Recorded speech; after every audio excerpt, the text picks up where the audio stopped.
Naravno da sam informisana, znam da se svake godine održava. Ovo je 15. godina, jubilej slavite, da čestitam.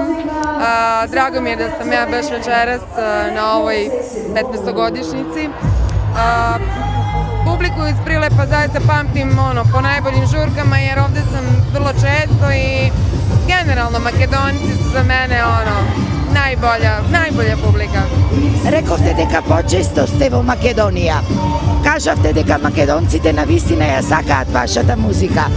Da, ja sam mnogo srećna zbog toga što je to tako, ali negde to od početka ljudi su zavoleli te naše pesme dok sam bila u grupi Funky G, danas i moje, pa mislim da je to neka baš onako dugogodišnja ljubav. Z ogled na to, što počesto ste vo Makedonija, da li očekuvate deka večerva navistina ke bide nekoje posebno ispolnuvanje, бидејќи Pivo Festot е нешто поинаку, пеете пред многу поголема публика?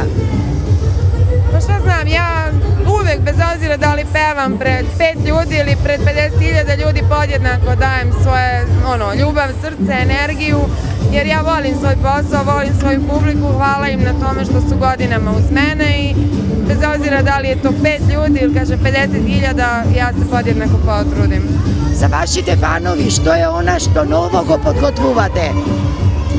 Pa ima jedna jako interesantna saradnja, ne znam da li mogu sada da objavim, ali verovatno mogu da sam snimila jedan interesantan duet za jedan festival koji sledi ovde vaš makedonski i radujem se tome jako. I pevam na makedonskom. To je mnogo važno. Kažete ni privatno, da li ova leto ke odmarate nekada ili celo vreme ste angažirana?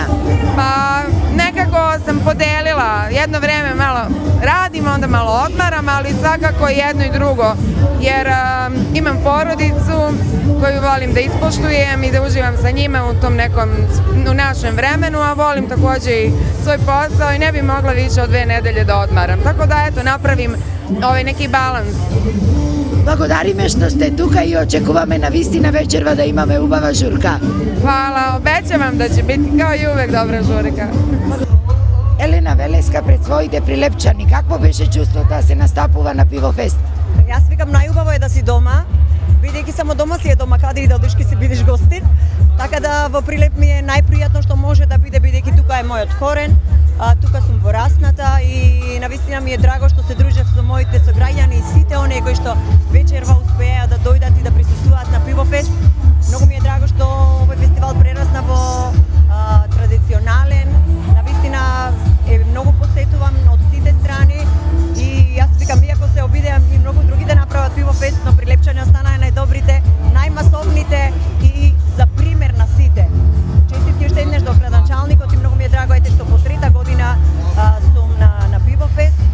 Навистина вечерва имав публика со која што може заедно да пеам, заедно да се забавуваме, да поминеме прекрасно, незаборавно и дај Боже само така да биде што помасовно организиран. Јас како што слушнав веќе не само во Прилеп што се сместуваат гостите, туку се сместуваат и во соседните градови како Битола, Крушево и многу ми е драго што го слушам сето тоа. Навистина сум горда на тоа и се надевам и прилепчани се горди на својата сограѓанка и ова е обострано.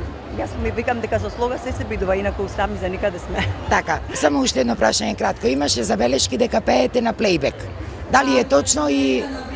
Па да ви кажам, тоа го направив од причина што јас веќе договорив бенд за оваа година пред 1 месец и бендот веќе пред 3 дена од самиот фестивал ми откажа. Тоа е многу непрофесионално, бидејќи навистина во 3 дена беше тешко да се спремат повеќе од 20 песни и да звучиме како што треба, бидејќи ми кажаа дека ќе има и директен пренос и сето тоа бев малку во паника и го организирав колку што можам најбрзо.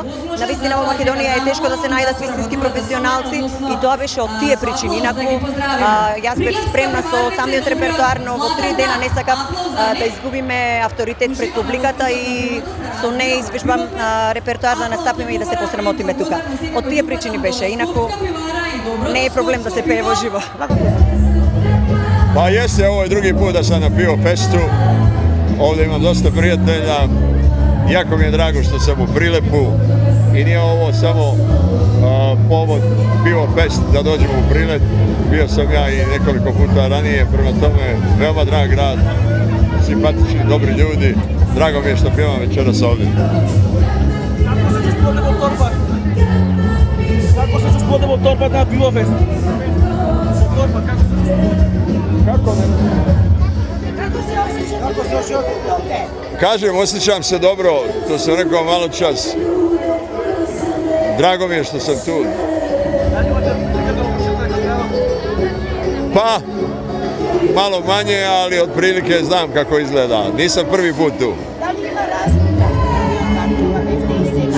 Pa ne znam, vidjet ćemo kako, ali mislim da je ovo jedan jedinstven beer fest na prostorima cijele Jugoslavije bivše, jer sam bio nekoliko puta na raznim beer festovima. Ovo je jedan stvarno od najboljih. Da li Haris planira nešto novo ovoj godini? Već smo u završnoj fazi novog albuma. A ova leto kada ќе настапувате, можеме ли да ве видиме низ Македонија? Ne u Makedoniji. Malo sam po Hrvatskoj, malo po Bosni, malo po Crnoj Gori, imam nešto vani, par koncerata i to je. Za ljeto, a na jesen vrlo rado. Da li će se odmara nekada Haris Đinović? Odmaram se stalno, Boga mi da vam pravo kažem. Ovo leto. Pa dobro, odmaram se, a nije ovo neki umor. Možda malo putovanje je problematično, ali samo pjevanje nije to neki umor. Neki to je vaš život, tako? Pa naravno. I kažete mi kako je čustvo da se krepe makedonska republika? Pa odlična publika, to je sami vidite, ja sam imao priliku dok sam bio u Pinkovim zvijezdama da vidim i da čujem dosta makedonskih mladih pjevača koji su sjajni, fantastični. Mite iz Strumice, Adam, mislim da je iz Skoplja, još nekoliko njih koji bi trebali da naprave sjajnu karijeru, jer su fantastični pjevači. Da li će vidimo nova sezona na Pinkovi zvezde? Ne, to je bilo jednom i završeno. Molim? Šta vi očekujete? Pa tako je, žurka.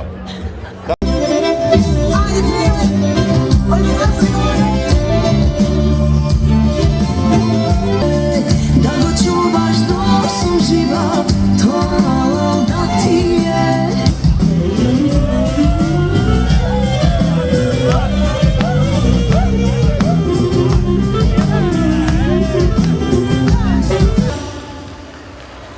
Evo vam više jedna od postarijih pesmi.